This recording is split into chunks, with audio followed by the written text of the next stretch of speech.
morning, class. My name is David Hartness. I will be your math teacher.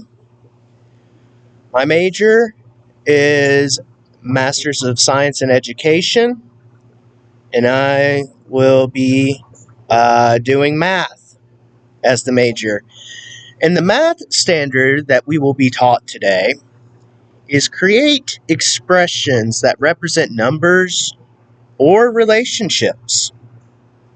Keyword, math expressions to create something, a relationship or a variable. Now, many of you wonder, what is the point of this? Well, consider this following situation.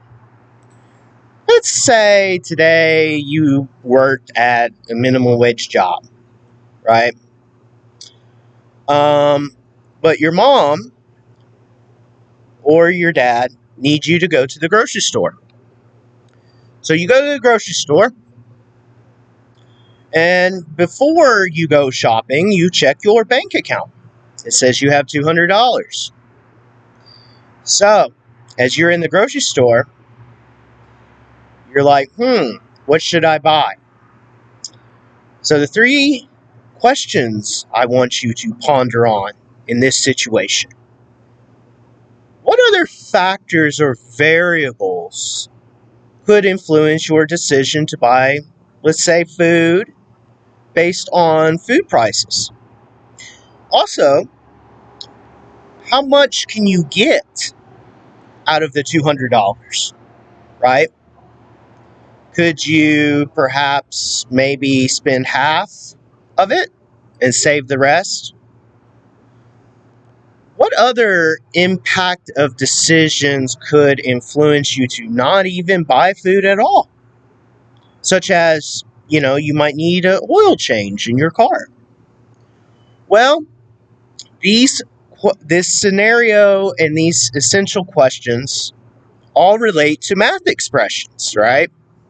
They represent a relationship or numbers, right? $200 is the number, right? So today, what I want y'all to do after the slides, PowerPoint, I want you to create your situation along with a math expression. But here's the kicker. You could use it to help others to make right choices based on that, right? Depending on the situation that you come up with. Anyway, I hope you enjoy the slides coming up. Thank you. Hello, guys. So, in the last video, we're going to go over create equations that describe numbers or relationships. And I will give a real life problem, and then by the end of this video, you will create your own and math equation with it, along with extra credit. So we'll explain. So in the previous lesson, we learned about polynomials, monomial, binomial, and trinomial, right? One term is mono, two term is bi, three term is tri. So when we look at it, if we have something like numbers that separate from an operator, for example, we already know the equal sign is the operator. So we must do something with that operator, right? We can divide it. We can, if it's a positive number and we're trying to move it to the other side, we have to make it negative. If it's a negative number, then we have to make it positive. And also there was three ways of solving polynomials. We had to find the greatest common denominator, right? Which means basically the greatest number that will equal to the two numbers.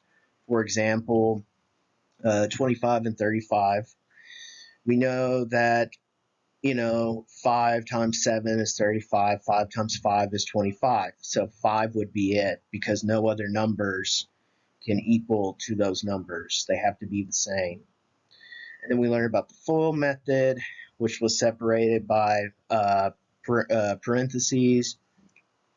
You have to use the multiplication distribution property, which means you have to distribute it and multiply it to get everything out. And you had to find common like terms, and then you finally get your equation. And then we also had to learn about the slide, divide, and bottoms up method. So remember, polynomials form is ax squared plus bx plus c. So basically we move the a, if it has a constant in front of it, to the back to multiply with c, right? And then what we would do is divide, right? Divide the two numbers to equal like terms on the bottom, and then we would move it forward to where a was originally. So anyway, the two topic lessons relate today because we had to find out a coefficient, terms, and constant numbers. And then we also had to learn about polynomials, how we had to learn how to move, right? The rules and stuff like that, the math rules and expressions. So that's how it's relatable. And then what is a relationship? So in today's lesson, we're going to learn about math relationships that represent numbers and stuff like that. So a relationship is basically showing something similar, right? It's kind of like common like terms, but instead it's math equations will give you word problems. So you have to find something similar within that word to solve it. So always remember it's connected to something that's being asked. For example, if we had 3x plus 3x, the variable is x. That's what makes it common. You can also draw it out to make it easier on you. So if, for example, if John makes $3 per hour and obtains $30 from doing chores, he wants a video game that's $90. How many hours would John need to work? As you can see, the per hour right there, $30, he obtains $30. So obtains means addition. So as you can see, I have it all written out right here. So basically, we would subtract both sides and then divide, as you can see. So he would have to work 20 hours. Video example, x and y variables, x variable is across, y is up and down. And then we have linear, nonlinear. Linear makes a line. Nonlinear goes up and down. And then if we're given this situation, we have to substitute x, right? What are the sets to graph? So we're trying to determine if it's linear or nonlinear. So as you can see, I already have it written down right here. So as we substitute this one, we substitute x equals 0, we get -2. Same thing with this one as well, which is x equal, if x equals 0, then it would be 1. And then we would draw it, as you can see, as an example. In conclusion, we basically learned about linear equations. We learned about how it represents a relationship within a word problem. Now I would like y'all all to be separated into 4 groups. We're going to go to the computer lab to do this. I have instructions and materials for you all. Also, I need to, y'all will be divided and have to decide amongst yourselves what roles you want to have. And I have that explained. Anyway. Hey guys. So I hope you're doing well on your project in the computer lab. Yay!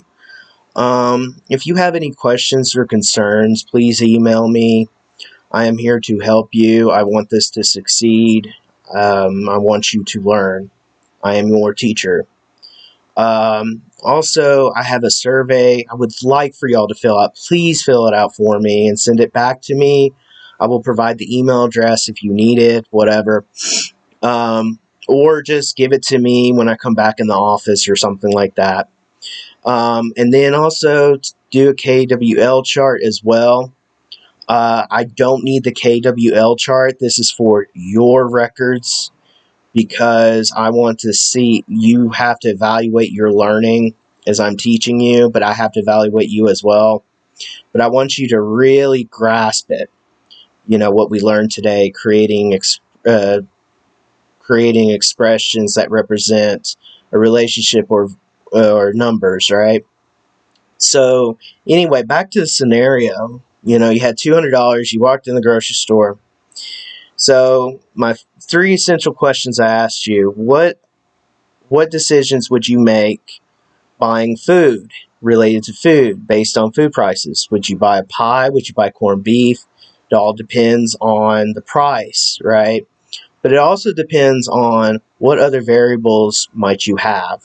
And then the second one is, how much can you get, right? Like if they had a sale for 5 for 10, would you go for that? Would you do that to save money? This is all related to a real life situation, right? And then the third question was, what other impacts can influence your decision? For example, if you need to pay your car insurance the next month, or if you need to pay your electric bill, all these things are intertwined. But the whole key point is that it represents a relationship, right? Right? You have to pay for this, but you want to save for this, right? But it represents a number as well, but it also represents how much you spend, how much you save, so on and so forth.